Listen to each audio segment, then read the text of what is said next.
Hello students, कैसे हैं आप सब लोग। उम्मीद करता हूँ आप सब लोग ठीक होंगे, स्वस्थ होंगे, मस्त होंगे।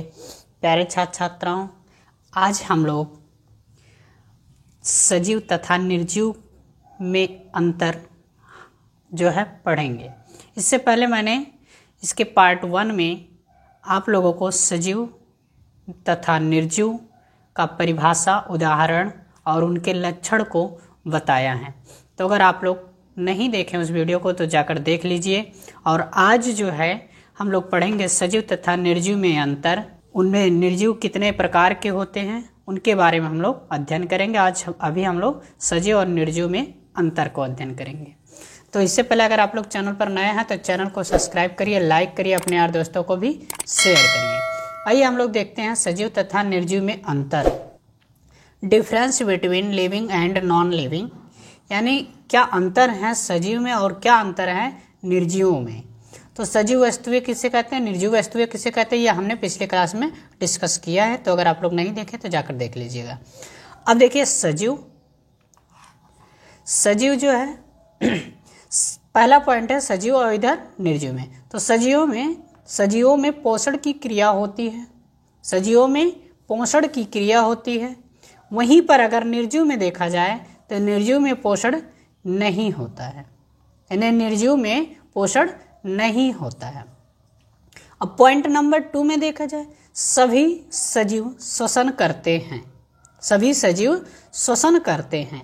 वहीं पर अगर निर्जीव में देखा जाए तो निर्जीव श्वसन नहीं करते हैं, यानी सजीव जो होते हैं वो सांस लेते हैं, सांस छोड़ते हैं, लेकिन निर्जीव में देखा जाए तो वो सांस नहीं लेते हैं, इसलिए श्वसन क्रिया नहीं होती है। और सजीवों में होती है क्योंकि सजीव सांस लेते हैं, सांस छोड़ते हैं, है ना। सांस के बिना जीवित नहीं रह पाएंगे। अब देखिए पॉइंट नंबर 3, सजीव वृद्धि एवं विकास करते हैं। सजीव जो होते हैं वो वृद्धि भी करते हैं यानी बढ़ते हैं, और विकास भी करते हैं यानी मानसिक रूप से, शारीरिक रूप से भी विकास करते रहते हैं। ये सजीवों के अंतर्गत होता है, ठीक। और निर्जीव में वहीं देखा जाए तो निर्जीवों में ये दोनों क्रियाएं नहीं होती हैं, यानी न जो है वो वृद्धि करेंगे और ना ही विकास करते हैं, ये निर्जीव है, ठीक है। और वहीं सजीव में वृद्धि और विकास दोनों होता है, ठीक। अब देखिए चौथा पॉइंट है सजीव संवेदनशील होते हैं। वहीं पर अगर निर्जीव में बात किया जाए तो निर्जीव असंवेदनशील होते हैं। यानी संवेदनशील यानी कि जैसे किसी के प्रति भावुक हो जाना, ठीक है, दया दिखाना, या कोई भिखारी अगर भीख मांग रहा रोड के पास में या फिर फटे कपड़े पहन रहा तो उसके प्रति हम देखकर संवेदना करते हैं, यार क्या इसकी जो है हालत है, ये गरीब है, फटा कपड़ा पहना। तो ऐसी जो दया भावना आती है तो वो संवेदनशील होते हैं, यानी कि तो सजीवों में संवेदनशील होते लेकिन निर्जीव में असंवेदनशील होते, वो संवेदन की भावना नहीं होती है। अब देखिए ऐसे 5वां पॉइंट देखिए, सजीवों में प्रजनन क्रिया होती है। सजीव जो होते हैं वो प्रजनन कर सकते हैं और अपने अनुसार यानी उसी के रूप में वो और जो है प्रजाति का प्रजनन करके और अपनी जाति को वहाँ जो है बढ़ोतरी करते रहते हैं। वहीं पर अगर निर्जीव में देखा जाए तो वो प्रजनन नहीं करते हैं, यानी निर्जीव में प्रजनन नहीं होता है, ठीक। अब पॉइंट नंबर 6 देखिए, सजीवों में चलन एवं गति की क्रिया होती है। पर सजीव जो होते हैं वो चलते हैं, गति भी करते हैं, दौड़ते हैं, है ना, चलते हैं, दौड़ते हैं, कूदते हैं, यानी ये सब क्रियाएं सजीवों के अंतर्गत होती है। वहीं पर अगर निर्जीव में बात किया जाए तो निर्जीव में चलन व गति की क्रिया नहीं होती है। जहां पर आप रख देंगे उसको जैसे रहेगा वो वहीं पर वैसे पड़ा रहेगा। जैसे कोई पत्थर ले लीजिए तो पत्थर को आप जहां पर रख देंगे वो पत्थर वहीं पर पड़ा रहेगा, ये निर्जीव है। क्यों?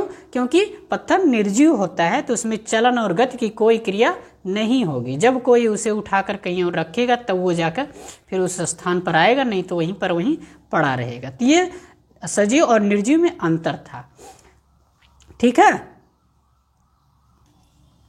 अब देखिए वहां था सजीव और निर्जीव में अंतर। अब यहाँ निर्जीव वस्तुएं 2 प्रकार की होती हैं। अब ये कौन कौन सी 2 प्रकार की होती हैं और क्या क्या होती हैं इसको हम लोग देखते हैं। निर्जीव वस्तुएं 2 प्रकार की होती हैं। पहला प्राकृतिक वस्तुएं, दूसरा मानव निर्मित वस्तुएं, ठीक। पहला प्राकृतिक वस्तुएं, दूसरा मानव निर्मित वस्तुएं। प्राकृतिक वस्तुएं क्या होती हैं? जो निर्जीव होती हैं। तो प्राकृतिक वस्तुएं ऐसी वस्तुएं जो प्रकृति के द्वारा बनाई गई हैं, उसे प्राकृतिक वस्तुएं कहते हैं। यानी ऐसी वस्तुएं जो प्रकृति के द्वारा बनाई गई है वो प्राकृतिक वस्तुएं कहलाती हैं। ये निर्जीव में आती हैं। ठीक है, तो देखिए जैसे पहाड़, मिट्टी, बादल, वायु, चट्टान इत्यादि। तो ये पहाड़ क्या है? निर्जीव वस्तु है, निर्जीव है, लेकिन प्राकृतिक के अंतर्गत आती है। अगर कहा जाती है प्राकृतिक के द्वारा बनाया गया है लेकिन निर्जीव है। मिट्टी निर्जीव है पर प्रकृति के अंतर्गत आती है, यानी प्रकृति ने बनाया, इसी किसी मानव ने नहीं बनाया, इसलिए प्राकृतिक है। बादल, बादल प्रकृति के द्वारा बनाया गया है, तो ये भी प्राकृतिक वस्तु है, निर्जीव है। वायु, वायु भी प्रकृति के द्वारा बनाया गया, निर्जीव है। चट्टानें इत्यादि ये सब चीजें प्रकृति के द्वारा बनाई गई हैं जो निर्जीव वस्तुएं हैं। ठीक, अब देखिए पॉइंट नंबर 2 में 2 प्रकार की होती है। तो दूसरा प्रकार यह है कि मानव निर्मित वस्तुएं। दूसरा मानव निर्मित वस्तुएं, ऐसी वस्तुएं जो मानव द्वारा बनाई जाती हैं, ऐसी वस्तुएं जो मानव द्वारा बनाई जाती हैं, बनाई गई हैं। ठीक, उसे मानव निर्मित वस्तु कहते हैं। अब ये मानव द्वारा जो बनाई गई वस्तुएं, वे वस्तुएं जैसे घर हो गया, वाहन, पुस्तकें, पेन, मेज, कुर्सी इत्यादि। अगर देखिए आपका घर किसने बनाया? किसी मानव ने बनाया, है ना। ये प्रकृति के द्वारा बनकर तो पहले से आया तो नहीं था, ना प्रकृति ने बनाया। यह घर मानव द्वारा बनाया गया है, तो इसलिए यह मानव निर्मित है। यानी कि मानव द्वारा बनाए गए जो भी वस्तुएं हैं वो मानव निर्मित कहलाती हैं। ठीक, और घर निर्जीव है, तो मानव द्वारा बनाया गया है लेकिन निर्जीव वस्तुएं हैं। वाहन यानी जैसे कार, मोटरसाइकिल, ठीक है, और हवाई जहाज, ट्रेन, ये सब चीज़ें निर्जीव हैं, पर इसको किसने बनाया? मानव ने ही बनाया, मनुष्यों ने बनाया। तो ये मानव निर्मित है, यानी मनुष्य द्वारा बनाई गई हैं, तो इसलिए इसे मानव निर्मित वस्तु कहा गया है। पुस्तक जो हम लोग पढ़ते हैं, ये पुस्तकें मानव ने बनाया, मानव द्वारा लिखा गया है, छापा गया, प्रिंटिंग किया गया, तो ये मानव निर्मित वस्तुएं हैं जो निर्जीव वस्तुएं हैं लेकिन मानव द्वारा बनाई गई है। ठीक, इसलिए यह मानव निर्मित है। पेन, पेन मानव द्वारा बनाया गया है। मेज, कुर्सी इत्यादि ये सभी चीज़ें मानव द्वारा बनाई गई हैं, तो ये मानव निर्मित वस्तुएं कहलाती हैं। तो ये थी आपकी निर्जीव वस्तुएं। 2 प्रकार की होती हैं, जो पहला जो है प्राकृतिक वस्तुएं, दूसरा मानव निर्मित वस्तुएं। ठीक है, अब इनके उदाहरण और हम देख लिया, और जो है सजीव वस्तुएं, निर्जीव वस्तुओं के अंतर भी हम लोग देखे हैं। तो इससे पहले अगर आप लोग इसके पहले वाला वीडियो अगर नहीं देखे हैं, सजीव और निर्जीव वस्तुएं क्या होती हैं, तो जाकर आप लोग चैनल पर उस वीडियो को देख लीजिएगा। उसके बाद ये पार्ट नंबर 2 का वीडियो है, इसको भी देख लीजिएगा पूरा। तो फिर हम लोग मिलते हैं फिर नेक्स्ट क्लास में। तब तक के लिए धन्यवाद। अगर चैनल को सब्सक्राइब नहीं किया तो सब्सक्राइब करिए, लाइक करिए, अपने यार दोस्तों को भी शेयर करिए। धन्यवाद।